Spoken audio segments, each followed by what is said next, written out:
Hey, welcome to episode 379, and here is the first ever interview with two partners from the land down under. An interesting story of a global top 25 bank CFO, Ken Cristie, and his Mastertech partner, Mark Higgins, who ventured into the Australian automotive repair industry. Now here's a taste. Yeah, like after you finish your apprenticeship, and that's a big difference between Australia and the US, is that all technicians in Australia go through a formal apprenticeship. So they do a 4-year indentured apprenticeship, and I think they do the same in the UK, don't they, Mark? Yeah.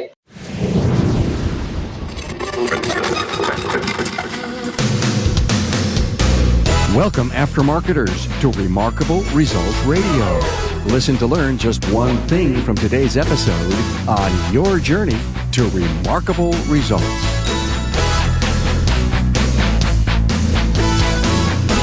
Hi, Carm Capriato here, and in a few short moments, we'll welcome Ken Cristie and Mark Higgins from Australia here on the Aftermarket's premier talk radio. Hey, this episode is brought to you by Federal Mogul Motor Parts and Garage Gurus for serious technical training and support online, on-site, and on demand. Garage Gurus is everything you need to know. Find out more, fmgaragegurus.com. Here's a shout out to new Facebook friends, Matt Lund, Ashley Civitello, and Charles Gaiman, and new LinkedIn connections, Joseph Jordan and Dan Lewick. Hey, are you in touch with our remarkable community? Hey, we'll get inside our ecosystem at remarkableresults.biz/social. Check this out. During November 2018, I'm giving away podcast collectibles. Yes, during this episode, I'll give you the password. Listen carefully. Just go to remarkableresults.biz/swag, SWAG, and enter the password and enter the contest. A random drawing for the November 18 winners will be held in the first week of December 2018. Good luck. 6 months ago, Ken Cristie, who is the Chief Financial Officer of the Australian Bank, was looking for a partner to open a BMW specialty shop. Mark Higgins answered his ad, and together they created BM Performance Center in Williamstown, Victoria, Australia. Ken Cristie has always had a passion for cars and has his own collection. He also races. He loves to listen to the podcast, and that is how we hooked up. The story here is about their startup, the Australian Aftermarket, their challenges opening a new business, their marketing efforts, and their respective roles. Mark Higgins tells the story how he went from the United Kingdom to Australia and became Ken's partner. His Mastertech experience allowed him to get to where he is today. Ken built the business case that he and Mark are implementing today. Find Ken and Mark's bios, the show's talking points, and links to their company at remarkableresults.biz/E379. And I'm so glad to hear them mention ideas they've picked up and used as a result of being a fan of the podcast. Now, let's go down under and learn about and appreciate the Australian aftermarket.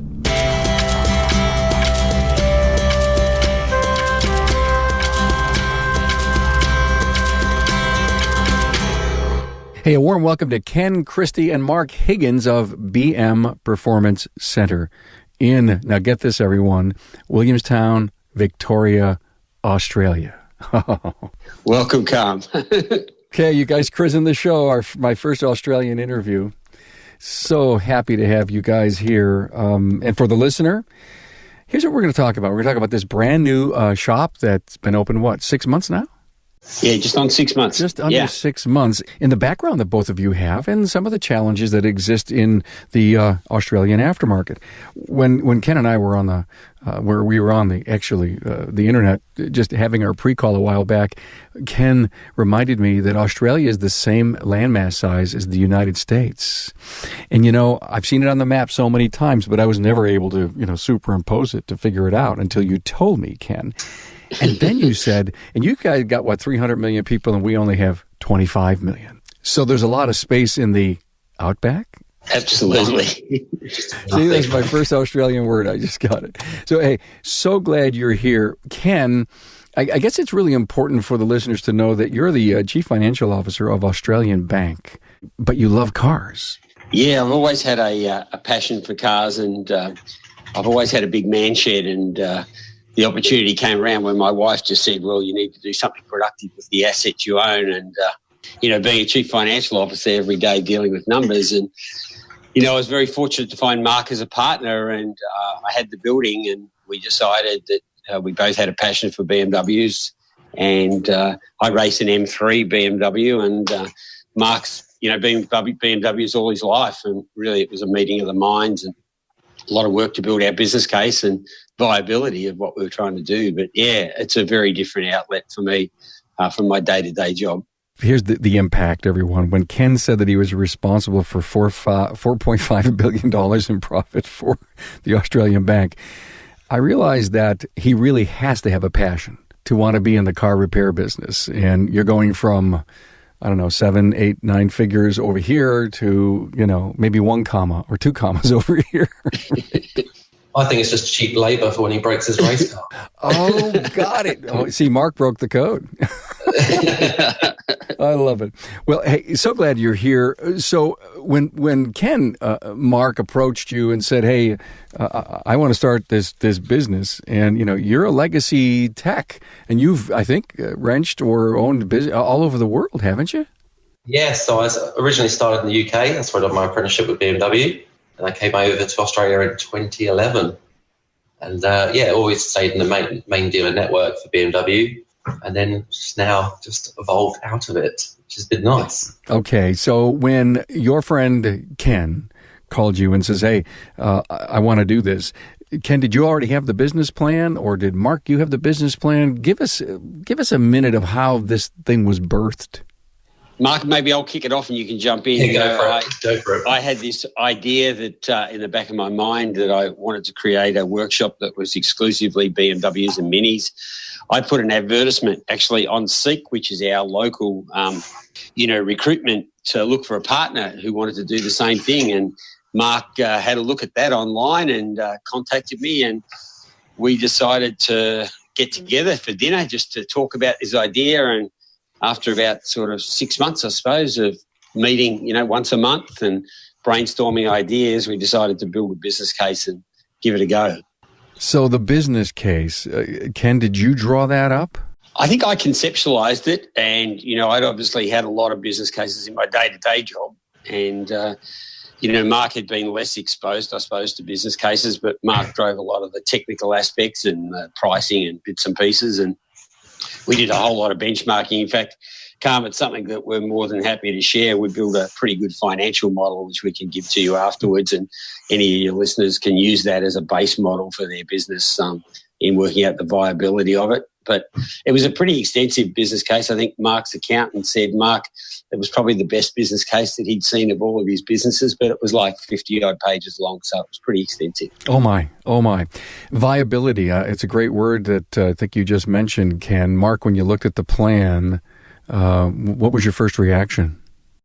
It was a minefield. I've never been exposed to anything like that before, and it's been really good learning the other side of the business, how the business works. I've only seen, the workshop and front of house, but I've never seen how it works behind the scenes, so to speak. And it's been good learning about that and how it affects everything. Do you have mountains in Australia?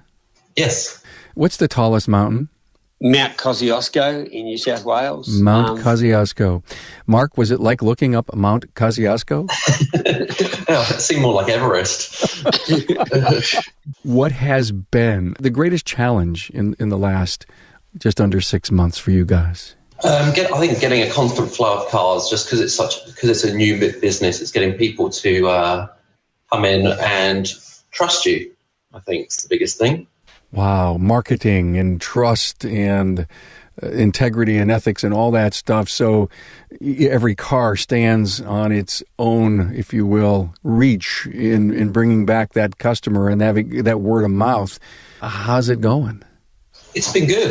It's been, it comes in waves, but I think it's been generally as expected, as we planned. Rumor has it, for exercise, Ken goes out to shopping malls, and he's smiling right now. He says, listen, I for exercise, I go out to shopping malls and I drop postcards on cars? Yes. We both do. We both do. What a great, if you will, guerrilla marketing way. In fact, I think in one of the podcasts, someone had mentioned that a while back, that's what they do. They literally go find their avatar target market vehicle, and they put something under the wiper blade.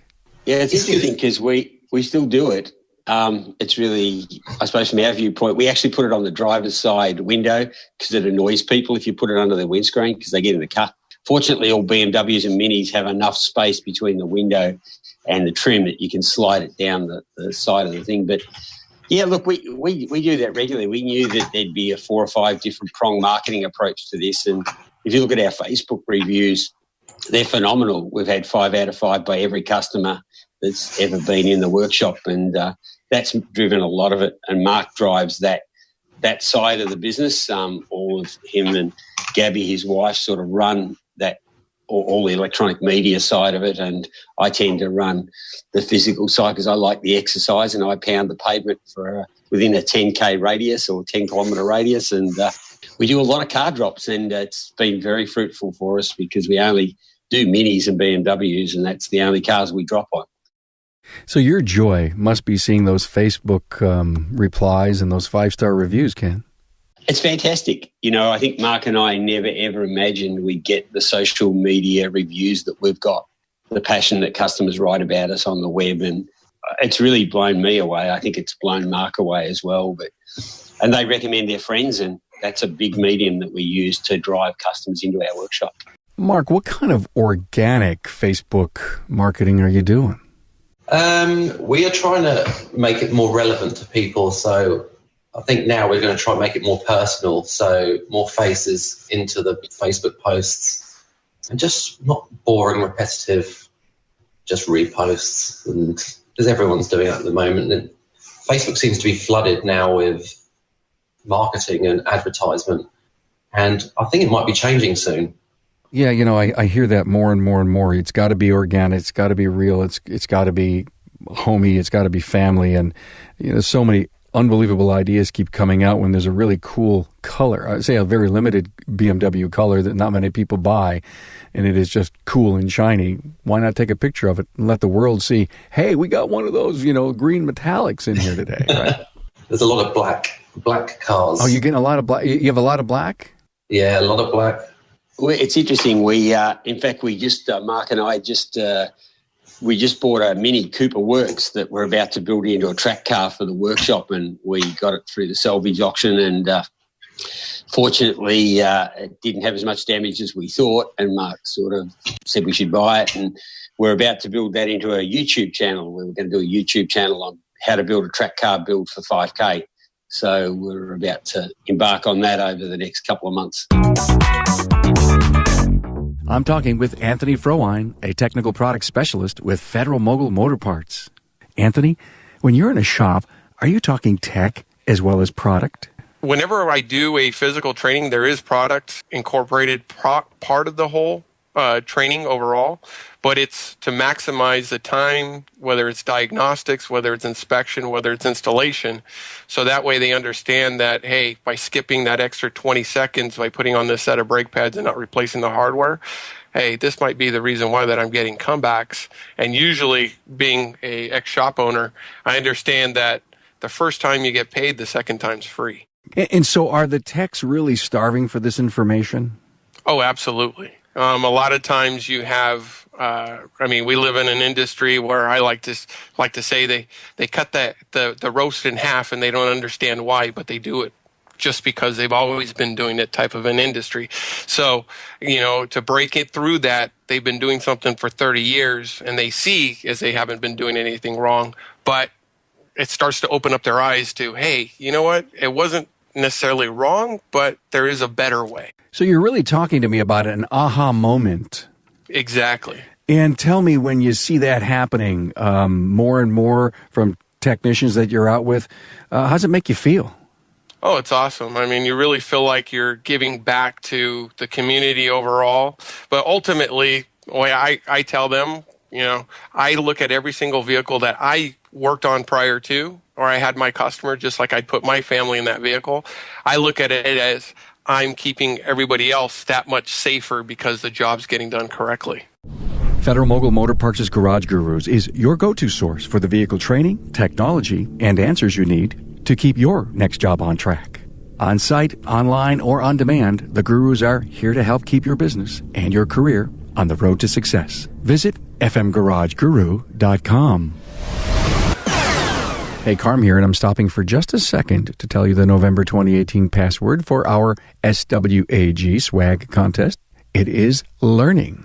Just go to remarkableresults.biz/swag to enter. Good luck.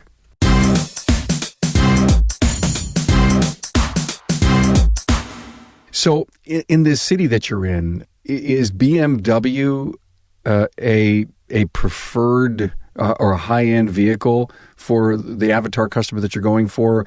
Or are there a lot of Mercedes? Are there a lot of Audis? What's going on with the car mix? BMW is actually second in sales numbers to Mercedes here, which goes against global trend. There is a strong BMW group going on in Melbourne at the moment, and I think it's growing at the moment because there's a couple of new main dealers opening as well in the areas that didn't have them in. So I think that it is expanding at the moment. And just to give you some perspective, Melbourne, where we're based, has got a population of nearly 5 million, Carm.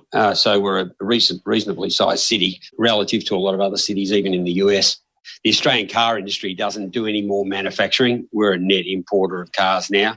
We had a GM and Ford and Toyota manufacturing in Australia for probably 50 years, but it's become more competitive to buy our cars offshore. So the Australian industry has really ceased production, which really opened up a big market over the last 25, 30 years to bring in cars from all over the world. And BMW were a very early adapter to the Australian market because of our left and right-hand drive. We're a right-hand drive, so the cars they make for the UK, they essentially can ship to Australia because we're right-hand drive as well.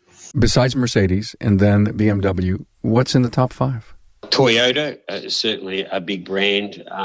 Certainly Audi and Volkswagen, probably more Volkswagen would be in the top 5, but GM and Ford still hold reasonable positions, in the marketplace here. We're probably selling trucks. Less trucks, more cars. Okay. Interesting. Golly, so interesting. So when I think of Australia and the U.S. and the challenges that we have here with, all the bills in the government about getting OE information and, data and who owns the data, what's going on in Australia with OE information and software, Mark? You have no problem getting what you need to fix these cars? Very recently, it's starting to get a little bit easier. They were holding back, and there's been a few court cases with there's a governing body called VACC, which is an Australian car group, trying to get the freedom of information. And now the OE information is slowly trickling out, but it's very slow, should we say. They're doing the bare minimum at the moment, just to get by. How are you getting by if it's been a slow trickle? A lot of help from friends that I've had in the dealership network. There is quite a lot of information on the internet of wiring diagrams, but also our software. We use factory software, which has a lot of wiring diagrams and functional descriptions in there that help with the diagnosis of cars as well. So you have no problem getting factory software and updates? No, not at all, no. That's not through the factory, though. That's through external sources, should we say. Oh, okay. Yeah. And it's interesting, in the US, you can get it. And so there are ways to get it, but it's typically not available to Australian. Though there are a number of independent BMW workshops who run the same software, and they just get it through different sources around the world. Another major challenge we have here in the US is the technician shortage. Has it hit Australia? Yes. And they have been pushing for a while. They've been trying to that's the reason I came over, actually. They really pushed for technicians from the UK to come over and on visas, just for skilled visas. So there is a shortage, and I feel like a lot of people who were in the industry have left, especially the good ones. And why? I think it's due to pay and conditions. It's not the best paid job. And so why? This is something we continue to talk about here, that the service professional needs to better working conditions, better pay. Of course, it all happens with running a better business and smarter, better margins and, cost controls and smarter and better labor rates. It all trickles down into being able to pay more. Is the industry in Australia doing that? I feel like it's the trade that gets left behind, and it's the most evolving trade as well, which makes it even a little more strange. Yeah, it is quite odd, isn't it, Mark? Because, the dealer margins are getting finer and finer on their new car sales. And as you know, in the US, they're often offering 5 years full service, set price servicing and things like that in the US. They're doing the same in Australia. But I think the good technicians like Mark, who have really done an extensive amount of experience in the trade, are either going on to sort of management jobs within the dealerships to really lead large workshops, or they're going out on their own like Mark and I have done it. They want to control their own destiny and control their own future profitability. I find it interesting, Ken, when you and I were first talked, you had mentioned that salaries and tech earnings in Australia, for example, for a starting wage is possibly about $50,000? Yeah, like after you finish your apprenticeship, and that's a big difference between Australia and the US, is that all technicians in Australia go through a formal apprenticeship. So they do a 4-year indentured apprenticeship, and I think they do the same in the UK, don't they, Mark? Yeah. And then it's only then when you become qualified, but the starting salary's probably close to 50,000, would it be, Mark, in Australia for a fully qualified 55, yeah. Okay, so maybe the starting wage in a condition without an apprenticeship, mid-30s, maybe high 30s. And is the dollar of the same value, Ken, between the U.S.? I'm trying to figure out if the wages are comparable. It's the equivalent of about sort of 40,000 US, I suppose, is another way of thinking about it. So 50,000 Australian dollars is equivalent of about just under 40,000 US dollars. So, but our charge out rates, Mark, I think ours is $175. Is that right? An hour? Yeah. Yeah, $175 an hour is your labor rate. Yeah. Is that up there for Australia? It's mid-pack. So a main dealer, BMW, is about $240 to $280 an hour. And generalists in the service business are what, 100 and quarter, maybe? Yeah, about that. About 125 to, most BMW specialists are around about 200. You had mentioned the apprenticeship. Does the apprentice have to work under a master? They're supposed to, but not always. I can only speak from main dealership experience. The apprentice does get abused in a way they are stuck to. They learn how to do an oil service or brakes, and then they're just left to do that repetitive because that brings money in. And that's all they're interested in. This is why development of apprentices is not the best. Yeah, I think it's just the reality is that, an apprentice is going to start on sort of $20,000 a year and they want to maximise the value. We're probably going to be taking on an apprentice over the next 6 to 12 months. But, for us, it'll be a very different apprentice because that apprentice will be doing everything to learn everything about how the business is run right through to fixing brakes and repairing cars and using electronic equipment. But as you know, cars are getting so sophisticated these days that the technician's role has, become quite different. And there is an acute shortage, I think globally of technicians. But I think in the end, we've got a few people who we work with who are very good in that space, and we're able to leverage them. I'm so surprised to hear you say, get them in there and give them a task to generate the money. And you had just mentioned, Mark, there's so many people leaving the industry. Is it the young people that have gone through the 4 or 5 or 6 years disenchanted, or is it our veterans? I think you've got all walks of the end of the scale. The veterans are just really they're getting pummeled with this new technology as well, which is very hard to take on, and you're expected to know everything straight away, and it just gets so hard to take everything on and learn about all the systems when they change straight away again. It's very hard to keep up to speed with everything. And I think the key thing for us was we didn't ever want to stray from doing BMWs and Minis because we knew in the market we play, there's a niche opportunity. There's nobody within a sort of dealership within a sort of 20-mile radius essentially of us. We knew we had a captive market that's growing population-wise and it's going to have a next 20-year history. And one of the things Mark and I really talked about deeply about was how do we build a long-term sustainable business that's going to be here for the long haul?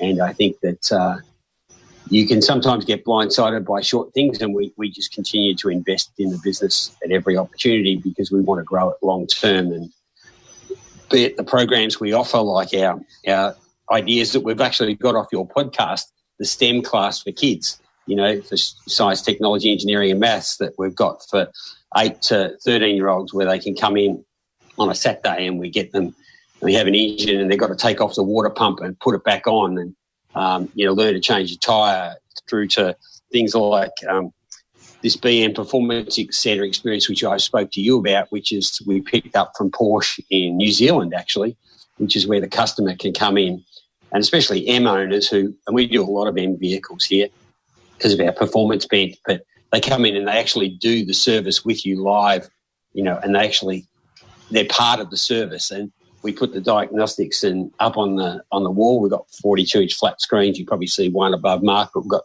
2 other ones in the workshop.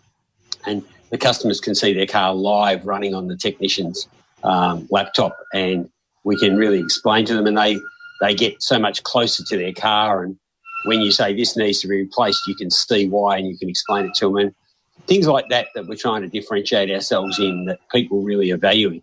I love what you just said. And can you go back and tell me what you call that? So we call it the BM Performance Experience, and what it enables is customers who essentially own any of their vehicles who want to really understand more about how their vehicle's serviced and the electronics, and particularly M owners who have a real passion for the M3s or M5s or M4s. And when we do the service, a lot of them own their own business. They can take a couple of hours out of the day. We book the car in at a set time. They come in and they can do the service with us, and we put all of the electronics live on a flat screen in the bay. So I find that fascinating. Now, is that sold? Is there anything extra, or do you say, hey, we're going to do one of these a week? Mark, you can talk to it. We don't charge anything extra for it at all. It's really the type of customer or the avatar of the customer we're seeking, who has a passion for their cars, who really wants to understand it and is prepared to pay the right price. But it's more just the experiential side of it that they love, because they never get that opportunity anywhere else. And that was just we had a number of ideas in our business case around how can we do things differently to differentiate ourselves in the marketplace. And that was just one of a number of ideas that we've sort of implemented. I find it a fascinating idea. Now, Mark, take us through a little bit of BM Performance Experience. You've done this with a customer. What's going on? What are they asking you? The glow in their eyes? They are most intrigued about the diagnostic process and how, this concept of, you plug the car in and it tells you what's wrong with it, and showing them that's not exactly the case, because people just think you plug it in, the car's so clever now, they just say, replace this.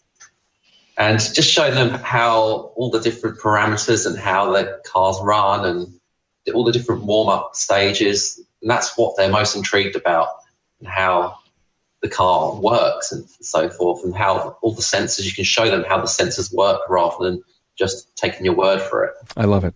I just totally love it. I mean, and you could probably do a BM Performance Experience, and BM is the name of the shop here. Okay, it's the name of their shop. That's why it's called that. But you could probably do that for a group of people. Just take one person's car, but let them walk through the process with you. We did a BMW Car Club came, and we done an evening with some of the car club owners, and we went through just basic diagnostic procedures and on the big screen, just to show them the same sort of thing, but in a big group. We did that for one evening. We had about 30 people in attendance that night around the car, probably. Yeah. And how many became customers? I think about 3 or 4 of them, but we've had quite a few people just give a recommendation. So we had actually got one turning up today. How cool. I mean, that's a great ROI right there. Yeah, absolutely. It really is.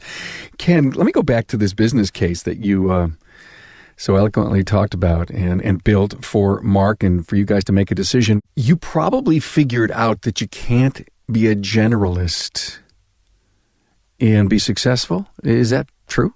Well, certainly all the reading. I did a lot of reading before I embarked on this, and obviously listened to a lot of podcasts, interesting your podcast, but also spoke to a lot of people. And it really came quickly to me that the generalist automotive technician just doesn't have the ability to get across the number of cars, and customers pay a premium to go to a specialist workshop. And so it was pretty clear in my mind that it had to be a 1-make or 2-make workshop, and then really getting comfort that, yes, we can get the software to be able to do that. And then thirdly, I think the most important thing, it's getting the right person to work with me, because originally this workshop, which was a brand new build, was just going to be used as a big man shed. And you probably see behind me, there's our car stack. That's my Mustang sitting up there on the 66 Fastback, sitting up on top of the... yes. I was going to ask you whose Mustang that was. You do collect cars, right, Ken? Yeah, I've got a few, and in fact, you might not see it, but the M3 track car is below that. Oh, which you probably see on the car stack. I see it. All right.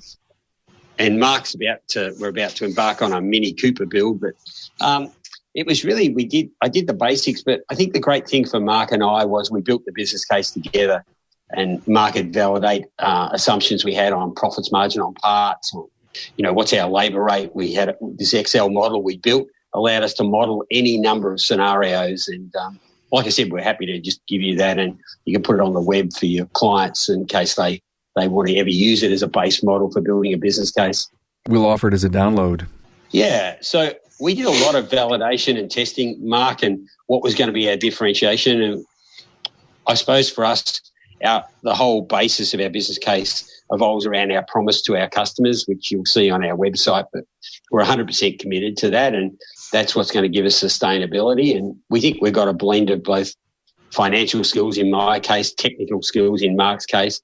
Mark's wife, Gabby, does a lot of the any social media side and helps us out with that. And we've both got a pretty strong commitment. It's really interesting. Often people say to me, you're dropping cards on the weekend, but I might go out and do 4 hours of exercise, but I might drop, 150 or 200 cards on BMWs and Minis. But I keep thinking this is a long-term sustainable business. And when I do retire, which will probably be in 5 or 6 years' time, what are my 5 or 6 interests? And this will be one of those 5 or 6 things that I'm going to get involved with, on a daily basis, like one day a week, where at the moment I just do the accounts.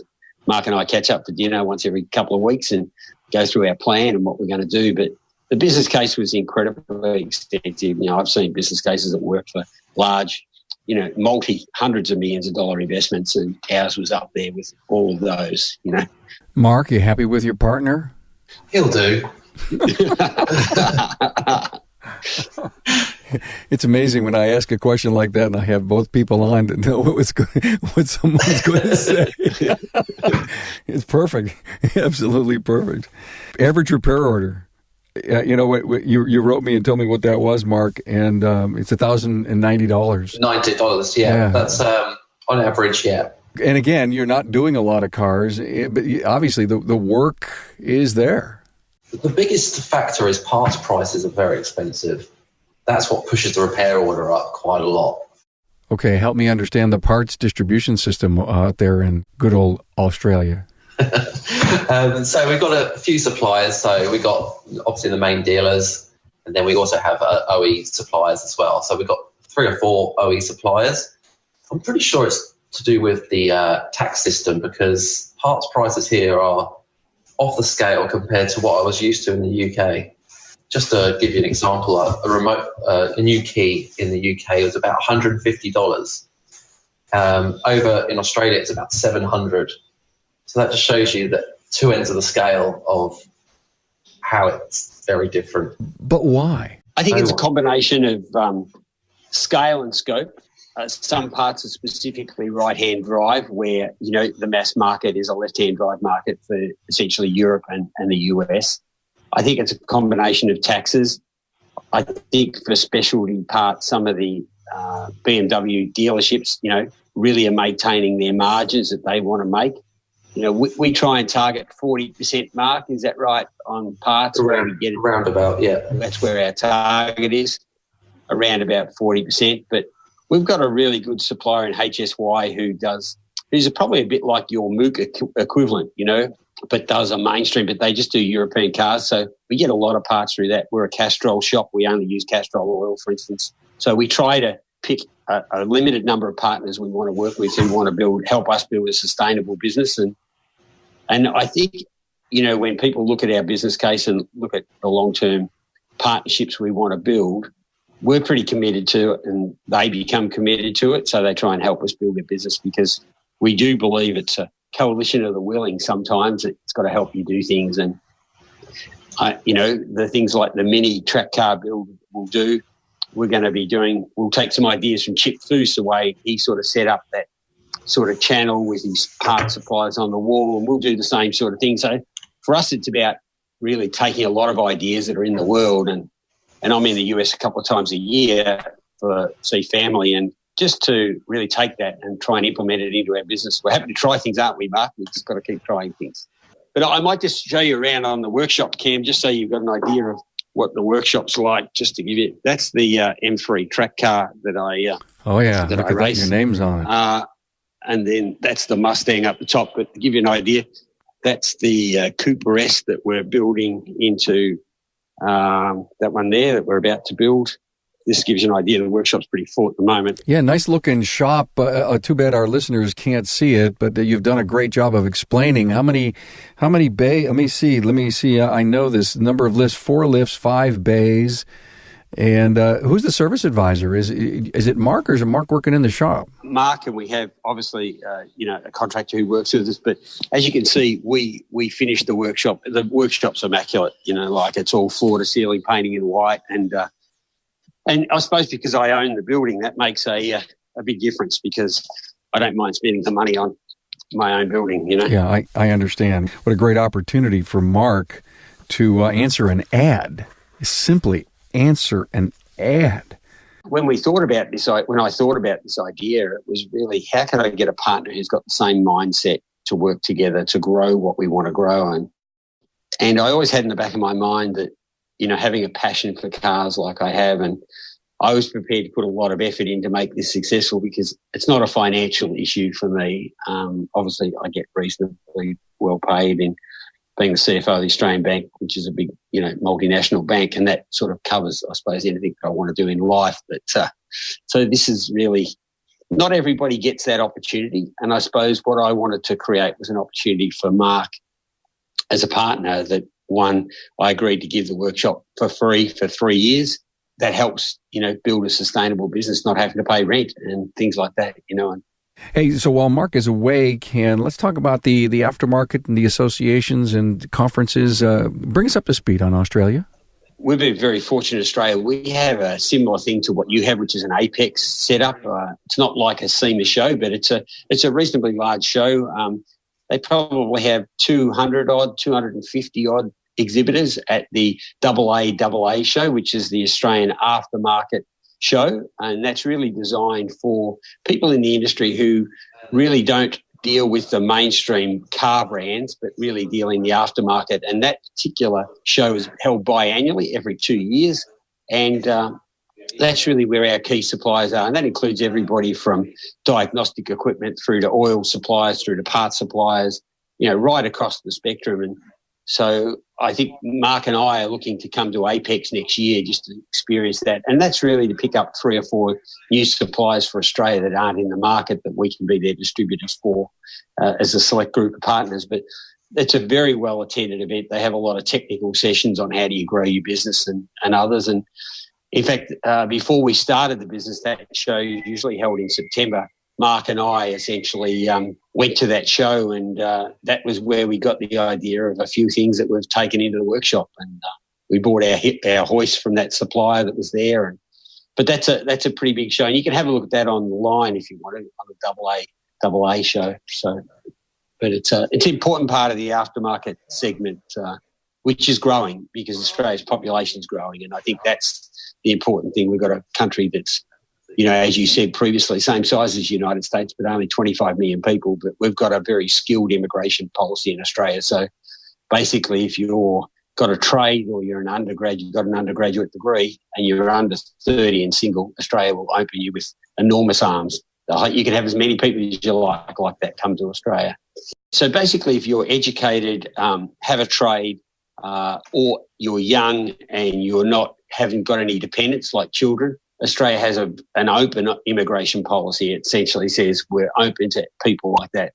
But if you're 55, married with 3 kids and not educated, the chance of you immigrating to Australia is virtually non-existent, because Australia is really looking for a younger, talented population to grow. So it's quite different than the US. My wife's a New Yorker, as you know, Carmen. The US immigration system, for supporting families is very strong, where in Australia it's more skills-based assessment. So it's based off a point system. So you get points for different age categories, for whether you have children, whether you have a trade, whether you have a university degree, and then in the end you get a certain number of points. As long as you beat the number of points required to come to Australia and you pass all the probity, they let you come to Australia. Wow, how cool is that? And you were telling me that by 2040, Australia expects to have 41 million people. I mean, that's what, 22 some years. Not nearly double, but probably up there. Wow, how cool is that? Yeah, very big population growth. And it's been population growth for the last 20 years as well. It just continues to grow. Even though it's 24 hours on a plane from New York City to Australia, that's how long it takes. So as I was saying that I was going to take a 12-hour plane ride from my town here in Buffalo, New York to Australia, you had just corrected me, and you said it's how many hours? 24. So it'll take you whatever it flies from the East Coast to the West Coast. By the time you make your connector, it's about a 14.5-hour flight from LA through to Melbourne. So you got sort of 22 odd hours basically in that sort of envelope. But if you're going to headwinds, interestingly, sometimes I think probably 1 in 6 or 7 times I fly back from LA, the plane doesn't actually get to Melbourne because of headwinds. They have to pull in Sydney to refuel. And then they refuel in Sydney and then take off again. So it doesn't happen all the time, but it's not an uncommon occurrence if you're facing headwinds coming. Can anything unique in Australia that allows you to, work with a bunch of shops all together? You were mentioning a co-op. Yeah. So one of the interesting things in Australia is that it got started about 35 years ago, was a mutual or a not-for-profit cooperative of independent automotive shops around Australia. And they're a buying group, for the want of a better term. And they have nearly 3,000 suppliers, and all of our suppliers are members of that. And what it means is that we can negotiate prices with all of those individual customers that we have with those suppliers, but at the same time, it means that we get billed 30 days after the end of the month. So we don't have to have credit accounts with all of those suppliers. We only have one credit account, and that's with Capricorn Group. And that Capricorn Group has got members as board members, and they also provide a dividend at the end of the year, depending on the volume that you put through them. And so it's all not for profit, but it was a great part of the industry that I had no idea existed. But they also have a captive insurer. So nearly all the workshops use them for insurance. So they balance out all the risks. So therefore, we know that every dollar we spent is going to a not-for-profit that comes back to members as a member owner. And that makes it so much easier to manage your cash flows, because at the end of every month, they send you an itemised statement, and all you have to do is tick off your invoices, and you've got 30 days to pay it. So, you never cash flow short because your customers pay you immediately, but you don't pay for your parts for up to 60 days. So it's very cost efficient and very efficient to run a business. Interesting. Hey, Mark, you're back. I'm glad that you were able to bring in a customer. I have 2 final questions for you. Training. I never got to the topic of training. You almost had me, hooked there. You say, well, we need information. We've got to have this. We've got to fix these cars. And I never asked the big training question. Who's supplying you the training? Where are you getting your training? One of my good friends, he is the technical trainer for BMW, and he sends me a lot of information, shall we say. So all training manuals for new car updates, new model updates, new systems. So I just go through I read them and go through them. But we're still to look at, because I know Bosch do quite a few training sessions. So we need to look into that at some point as well. There's a group in the US called the BIMRS, BIMRS, which is a coalition of independent BMW. And Mark and I are just considering whether we become members of that, which they have a yearly training session for 3 days. The challenge is trying to get Mark, if we want to go to the US twice or once next year, which is to go to I've interviewed Seth Thorson a few times, and he's involved with that and supporting that group. Mark, a final question. Has your relationship with Ken and the base case made you a better leader? I have become more aware of it. Before, I didn't really need to think. Obviously, I was a foreman and a workshop controller before this, but I never really thought about it. I just done it, so to speak. But now it's made me think more about what I do and your actions, because it's just me here at the moment. I'm a leader of myself at the moment because it's just me. And we've got another technician coming in for 2 days a week now because we're getting a little bit busier now. And it just takes the pressure off me a little bit now. Are you guys at the point where when you look back in our first 6 months, Ken, Mark, are you happy with where you're at? Are you making the case? Yeah, we are. Financially, we are. I think one of the slight changes has been whenever we've been ahead, we've always invested that money because Mark draws a salary, which we committed to, and Mark's got his salary that he takes out of the business because we're a LLC or a proprietary limited company. But as we get money coming in the door, we want to invest. We've pretty much got all the equipment we need now. There's nothing really more we need. We're fully decked out. But we just want to continue to reinvest in the business because we want to make it long-term sustainable. So, look, we're going to eventually have, probably 3 people working plus someone in the front office or service advisor. That's our target over the next sort of 18 months. And we're pretty confident we're going to get there. The first 6 months has been a great flow of cars, and it's in line with what we build on our business case. So, we were quite realistic around what we had to put into the money, the equity that both Mark and I put in cash to start the business. And, Mark got his independent assessment done by his accountant to make sure it was viable, and he did that. And I didn't have to go to an accountant because I'm an accountant myself. So, but, yeah, look, I think the key for us is when you're running a business is how do you let your partner have as much freedom as you want, but you're a 50% owner. So sometimes I'm sure Mark goes probably asking, why are you asking that question, Ken? And, I'm sort of going to Mark, why are you doing that thing? But in the end, what we have agreed, and it's in our business case, is that if we've ever got an issue, we raise it with each other immediately. And so nothing festers. Why are you doing that? Well, let's talk about it. This is why, And that makes a good partnership. So the case includes the relationship and the openness of the partnership. Yeah, that's written into the business case about how we'll operate and, roles and responsibilities, accountabilities, who does what. Well, sounds smart. Can't wait to get my hands on it. Boy, this was fun, and I learned an awful lot. Ken, Cristie, Mark Higgins from BM Performance Center, my first ever interview from Australia. Now, will you give us a book report someday, say in 18 months, say, let's come back on the show and we'll tell you that we have, 3 locations and 20 employees and stuff like that? We're happy to come back in. Yeah, we're happy to come back, and do what we want to do. And Thank you all so much. Appreciate it. Thanks very much. Hey, thank you, Ken Cristie and Mark Higgins, for blazing the trail with BM Performance Center and for showing the story of Australia's competitive aftermarket. The episode's key talking points in Ken and Mark's business case can be found at remarkableresults.biz/E379. Hey, have I told you lately that I'm honored to have you at the Banquet of the Spoken Word? Thanks so much for your support of these powerful, long-form audio interviews.